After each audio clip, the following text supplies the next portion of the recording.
Imagine करिए रात के 11 बजे हैं एंड आपको कोई आपका कलीग रात के 11 बजे आपको कोई वीडियो कॉल कर रहे हैं। उस टाइम आप क्या सोचोगे?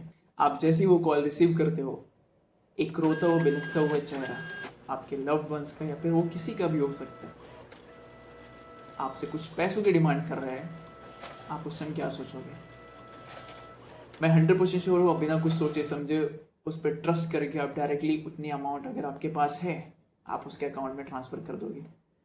बट वॉट इफ़ मैं अगर कहूँ उस वीडियो कॉल पे कोई बंदा था ही नहीं आपके रिलेटिव में,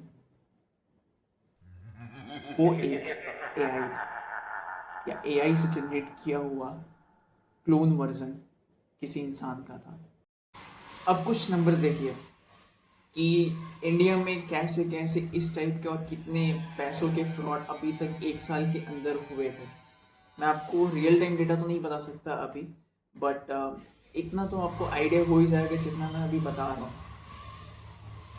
इंडिया में साइबर फ्रॉड से लोग लगभग 22,495 करोड़ एक साल के अंदर गंवा चुके, और ये सिर्फ एक रिपोर्टेड केस है। ना जाने कितने सारे केसेस कई लोग रिपोर्ट करते ही नहीं है। I don't know why they are wandering. आपको रिपोर्ट करने में प्रॉब्लम नहीं होनी चाहिए, राइट? 51% ऑफ यूपीआई फ्रॉड अपना केस रिपोर्ट ही नहीं कराते, समझ रहे हो? लोग इतने डरे हुए हैं, वो रिपोर्ट करते ही नहीं है। कंफ्यूजन या फिर इतना लंबा प्रोसीजर होता है, इसके वजह से 65% ऑफ इंडियन बिजनेस जो ऑलरेडी किसी ना किसी डीप फेक स्कैम में फंस चुके हैं। तो अब यहाँ पे सबसे बड़ी प्रॉब्लम है कि ऑब्वियस सी बात है, आज के टाइम में सारे लोग तो स्कैमर्स के जाल में फंसेंगे नहीं। तो मोस्ट ऑफ द केस में सबसे ज़्यादा टारगेट होने वाले सिर्फ और सिर्फ मोस्टली सीनियर सिटीजन ही होते हैं, जिनके पास अपने बच्चों के और ग्रैंड चिल्ड्रन के फेक वीडियो कॉल्स आती हैं। कोई उसमें बॉस, कोई कुछ बन के उनसे वो फ्रॉड करके आराम से वो पैसे निकाल के लेके चला जाता है। कुछ इमोशनल अर्जेंसी क्रिएट करके it took the money and it's mess off. So these are the kind of real numbers जिसके बिहाफ पे आप सोच सकते हो कि इंडिया में ये सारी स्कैम्स किस लेवल पे चल रहे हैं, राइट? तो अभी बात करते हैं कि आप अपनी फैमिलीज को और अपने जो भी आपके लव वन है उनको कैसे प्रोटेक्ट कर सकते हो ऐसे स्कैम से। तो पहली बात है, वीडियो कॉल पे भी 100% आप रिले मत करिए, 100% आप बिलीव मत करिए उन सब चीज़ों पे। वॉइस और आवाज़ ये सारी ठीक है, उस टाइम सेम लग सकती हैं बहुत लोगों को, बट फिर भी थोड़ा गौर से सुनिए उस आवाज़ को आप। दूसरी चीज़ ये कि आपको तुरंत पैसा मत डालो, तो वेरीफाई करो, समझो सिचुएशंस को, और ऐसे कॉल को दूसरे चैनल से वेरीफाई करो, ठीक है? आपको वेरीफाई करना चाहिए, राइट? वेरीफाई करो। अगर वो एक्चुअल कॉल है तो प्लीज़ आप सेंड करो जो भी वो मांग रहे हैं, जो भी वो कह रहे हैं, डिमांड है उनकी। अगर नहीं है तो प्लीज़ आप जाके रिपोर्ट लिखवाओ, साइबर सेल में जाके कंप्लेन करो। जितनी जल्दी आप कंप्लेन करोगे उतनी जल्दी, उतना इजी, और फिर पैसे मिलना, पैसे वापस आना आसान होगा। अब मैं बताता हूँ कि ये काम कैसे करते हैं, ये स्कैमर्स काम, आप मतलब ये आपको स्कैम कैसे करते हैं। उनके कुछ स्टेप्स होते हैं जो कि बहुत सिंपल और सिमिलर पैटर्न होते हैं मोस्ट ऑफ द केस में। स्टेप नंबर 1 होता है कि वो पहले किसी ना किसी आपके रिलेटिव का या फिर किसी का भी वो फोटो सोशल मीडिया से कलेक्ट करते हैं। वहाँ से आपके जो मेन फोटोज होंगे उसको वो कलेक्ट करते हैं, ठीक है? फिर इस दूसरे स्टेप उनका ये होता है कि फेस स्वैपिंग का वो यूज़ करते हैं, जहाँ पे एआई का 100% बहुत ईजी तरीके से वो यूज़ कर लेते हैं। वो ऐसा सॉफ्टवेयर यूज़ करते हैं जहाँ पे आपका फेस, मतलब वो उस फोटो का फेस एंड उस स्कैमर का फेस स्वैप हो जाता है। आवाज़ क्लोन करने के लिए सिर्फ 10 सेकेंड्स के वॉइस क्लिप ही बहुत है उसके लिए, ओके? या रील से लिया जाता है जो वो बहुत आसानी से मिल जाता है। तीसरा इनका स्टेप ये होता है कि जब स्कैमर्स तुमको कॉल करता है ना, वो सेम फेस सेम आवाज इमोशनल अर्जेंसी क्रिएट करने की कोशिश करता है। Hospital, emergency, so they are like कि वो इमरजेंसी क्रिएट करते हैं, ठीक है? तो आपको ये ध्यान में रखना चाहिए भाई, स्कैमर्स अगर ये वैसे वैसे कर रहे हैं ना, तो just keep in mind this is the steps, कि आगे के पीछे के जो भी 3 स्टेप्स उसको तो नहीं, बट ये जो स्टेप है समझना पड़ेगा इन चीज़ों को। चौथा स्टेप उनका वही होता है कि कुछ पैनिक चीज़ें क्रिएट करना, जिसके and you don't think, and मतलब आप कंप्लीट ब्लैंक हो जाओ, बस आपको यही दिखेगा कि just send the money and what they are requesting, just send to him. सबसे डेंजरस पार्ट, इसको बनाने के लिए स्कैमर्स का कोडिंग से कोई नाता भी ना होना तो भी इजी तरीके से क्रिएट कर सकता है। मेड एप्स इंडिया के अंदर इतने सारे हैं जहाँ से आपका और उसका फेस स्वैप किया जा सकता है, जो कि इंडिया में हुआ है the 40,000 rupees scam, the WhatsApp call.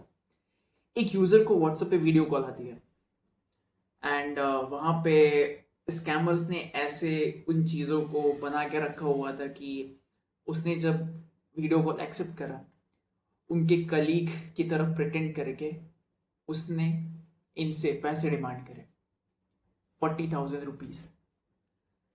उसने हॉस्पिटल इमरजेंसी के नाम पे ये 40,000 रुपीज़ उनसे मांगे। स्कैमर्स ने बिना कुछ सोचे समझे 40,000 रुपये विक्टिम से मांगे एंड ऑन दैट टाइम किसी का भी दिमाग काम नहीं करता है। एज ऑलवेज उन्होंने 40,000 रुपीज़ ट्रांसफर कर दिए उसके अकाउंट में। But just after some time वापस सेम चीज़ें, same emotion, same face scenario उनके सामने फिर आता है। फिर वही 40,000 रुपीज़ की डिमांड होती है एंड वहाँ पे विक्टिम को थोड़ा शक होता है। उसने जब उसके एक्चुअल जो कलीग था उसको कॉल किया एंड जब उससे बात करा उसने, तो उसको पता चला कि मैंने जो 40,000 रुपीज़ जिसको भेजे थे वो एक स्कैमर था और उसका एक वॉइस क्लोन यूज़ करके मेरे इसके साथ स्कैम कर दिया गया है। दूसरे केस मैं अगर बताऊँ जो बहुत बड़ा अमाउंट है, 23 lakhs का हुआ था डीफेक स्टॉक स्कैम केस, जो कि बेंगलुरु से ही मोस्टली। बेंगलुरु में एक चार्टर्ड अकाउंटेंट जो मुकेश अंबानी, नारायण मूर्ति और सुधा मूर्ति के डीफेक वीडियो की दिखाई हुई पे भरोसा कर गया गेस। उन्होंने उस स्कैम पोर्टल पे 23 lakhs इन्वेस्ट करे थे जस्ट बिकॉज उस स्कैमर ने मुकेश अंबानी, फिर नारायण मूर्ति एंड सुधा मूर्ति का डीफेक वीडियोस बना के उस पर रखा हुआ था प्रमोट करने के लिए। ये ऐसा कुछ बोला ही नहीं था। ये सिर्फ इंडिया का प्रॉब्लम नहीं है, राइट। ग्लोबल फ्रॉड रिपोर्ट मुताबिक डीफेक फ्रॉड अब एक दुनिया भर का टोटल फ्रॉड केस है। आप समझ लो, ये धीरे धीरे अपने आप को ग्रेजुअली बढ़ाता जा रहा है और अगर इसे अभी आप नहीं समझोगे तो आप बहुत देर कर चुके होगे। मैं बात कर रहा था राजनाथ सिंह और डिफेंस मिनिस्टर, जिसका एक फोटो यूज करके और कुछ लोगों से पैसे लेने के मामले में और स्टॉक मार्केट में कुछ हलचल पैदा करने के लिए उनका फोटो यूज करके वीडियो सर्कुलेट किए गए थे सोशल मीडिया में, जिसके थ्रू बहुत सारी इंगेजिंग मिली थी उस वेबसाइट को। बट अनफॉर्चुनेटली उसको टाइम रहते ही बस्टेड कर दिया गया एंड सबके पैसे सेफ हो गए। ये एक केस नहीं है, इसमें मैं बहुत सारे केसेस आपको दिखा सकता हूँ। आपको मैं बताऊँ तो यहाँ पे अगर इंडियन एक्सप्रेस की बात करें तो सिर्फ एक वॉइस क्लोनिंग की मदद से, बिना किसी OTP, बिना कुछ भी, विक्टिम हेल्पलेस फील करेगा सिर्फ एक छोटे से वॉइस क्लिप से। एक छोटे से वॉइस क्लिप से किसी को भी स्कैम किया जा सकता है। इंडियन एक्सप्रेस ने हमें ये वार्न किया था बट किसी ने उसको समझा नहीं। बट अनफॉर्चुनेटली स्कैमर्स को इन सबसे कोई मतलब नहीं होता, वो ईजी पीजी तरीके से अपना काम कर देते हैं एंड विक्टिम वहाँ पर डर जाता है, संभलता नहीं है, समझता नहीं है उस सिचुएशन। जो डिमांड वहाँ सामने से आती है वो उसको पे कर देता है। Be aware of that. आप लोग देख रहे हो कहाँ तक पहुँच चुका है इंडिया में AI। ये वीडियोस अपने ग्रैंड पेरेंट्स, अपने फैमिली मेम्बर्स और अपने दोस्तों और अपने लव वंस को प्लीज़ शेयर करिए। दोस्त पर्टिकुलरली उन लोगों को जो व्हाट्सएप पे मोस्टली एक्टिव रहते हैं, फिर सोशल मीडिया पे बहुत ज़्यादा ही एक्टिव रहते हैं, उन लोग से आप शेयर करिए एंड उनको प्लीज़ इन्फॉर्म करिए कि ये सब चीज़ें थोड़ा लिमिट में ही करना, ये सब अच्छा है। आज के टाइम में अगर आप अपने आप को इतना दुनिया के सामने खोल के रख दोगे तो आपके साथ ये स्कैम होने के चांसेस बहुत ज़्यादा हैं, ठीक है। कमेंट में बताओ कि तुम्हें ये वीडियो कैसा लगा। आई थिंक कि अच्छा लगा हो एंड मैंने कुछ आपको बताया हो जो कि आपके लिए इम्पोर्टेंट हो। So please do subscribe, share this video with your friends, with your loved ones, and hit the like button. आपसे मिलता हूँ मैं अगले वीडियो में. Thank you.